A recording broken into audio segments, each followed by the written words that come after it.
అందరికీ నమస్తే. This is Jyotsna Chowdary wishing you all health and happiness. పేరెంటాలపల్లికి వచ్చాము. రామకృష్ణ మఠము, శివాలయం కూడా ఉంది అందులో. ఆ ప్లేస్ చూడడానికి వెళ్తున్నాము. భద్రాచలం నుంచి గోదావరిలో విహరిస్తూ మనము పాపికొండల నడుమ నుంచి వస్తున్నాము. పేరెంటాలపల్లి అనే ఒక చిన్న గ్రామానికి వస్తున్నాము బికాస్ ఆఫ్ ద ఫేమస్ శివాలయము హియర్. అండ్ ఈ బోట్లో వచ్చేటప్పుడు ఇక్కడ మనకి ఒక యాంకర్ ఉన్నారు. వారన్నీ కూడా వివరిస్తున్నారు ఈ ఊరు ఎట్లాగా ఉంది, శివాలయం ఎట్లా ఉంది, ఎవరు కట్టారు అన్ని కూడా హిస్టరీ చెప్తున్నారు. మనం ఒక్కసారి రిపీట్ చేసుకుందాం.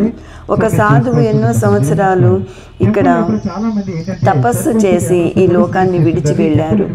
వారి కోరిక ప్రకారము, వారి రిమెంబరెన్స్ కోసము ఈ టెంపుల్ కట్టారని చెప్తారు. రామకృష్ణ మఠము అనేది ఏర్పాటు చేశారు.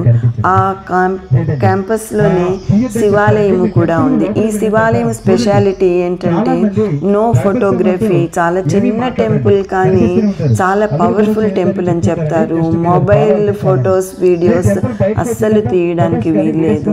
కాబట్టి ఇక్కడ మనము ఈ గోదావరిలో విహరించి వచ్చి ఈ ఒడ్డుకి వచ్చి మనము ఆ టెంపుల్ శివాలయము శివుణ్ణి దర్శించుకోవడానికి వెళ్తున్నాము. చూసారా ఎంతమంది పర్యాటకులు వస్తున్నారు. వెరీ ఫేమస్ టెంపుల్ అన్నమాట. ఈ మెట్లు చూడండి ఎంత డెస్ట్రాయ్ అయిపోయి ఉన్నాయో. సిమెంట్తో ప్రాపర్గా కట్టిన మెట్లే, కానీ గోదావరి ఎక్కువ ప్రవహించినప్పుడు, వర్షాకాలంలో వరదలు వచ్చినప్పుడు ఈ మెట్లు డిస్టర్బ్ అయి ఉంటాయి. చుట్టుపక్కల మొత్తము కూడా అడవి ప్రాంతము, దట్టమైన అడవిలో ఒక చిన్న విలేజ్ ఇది. గ్రామస్తులు రకరకాల డెకరేటివ్ పీసెస్ వెదురుతో చేసి అమ్మకానికి పెడుతున్నారు. చాలా అందంగా ఉన్నాయి, కానీ చాలా డెలికేట్గా కూడా ఉన్నాయి. ఎంతో అందమైనవి, డెలికేట్గా ఉన్నాయి. కొనాలనిపిస్తుంది, కానీ వాటిని మనం తెచ్చుకోవాలంటే చాలా అవర్స్ జర్నీ చేసి వస్తాం కదా. ఎంత డెలికేటివ్ తెచ్చుకోవడం కొద్దిగా కష్టము అనిపిస్తుంది. చిన్న విలేజ్. ఒక సాధువు ఇక్కడ తపస్సు చేసి కట్టిన శివాలయంకి వెళ్తున్నాము. Very famous temple. ఇంత చిన్న విలేజ్లో గ్రామస్తులే వారి మనీ వారు వేసుకుని డొనేషన్స్ తీసుకోకుండా కట్టిన టెంపుల్ ఇది. మనం ఎవరైనా అక్కడికి వెళ్తే కూడా ఏదైనా డొనేట్ చేద్దాము, పాపం వీళ్ళు మెయింటైన్ చేస్తున్నారు అనుకుంటే ఒక్క పైసా కూడా తీసుకోరు వాళ్ళు.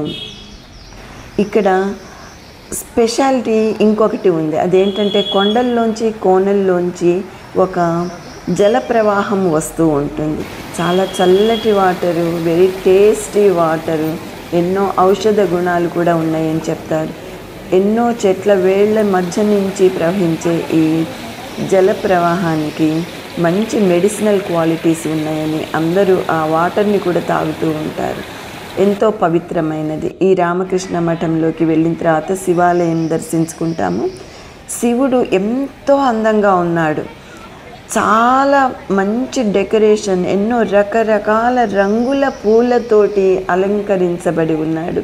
కానీ మనం ఇక్కడ ఫొటోస్ తీసుకోలేము కదా. బయటికి వచ్చిన తర్వాత మళ్ళీ ఈ అడవి అందాలు చూస్తూ మన రిటర్న్ జర్నీ స్టార్ట్ అవుతుంది. ఎంత పెద్ద చెట్లు, ఎంత పురాతనమైన చెట్లు, ఎంత చక్కని ప్రదేశము, మంచి ఆక్సిజన్ లభిస్తుంది.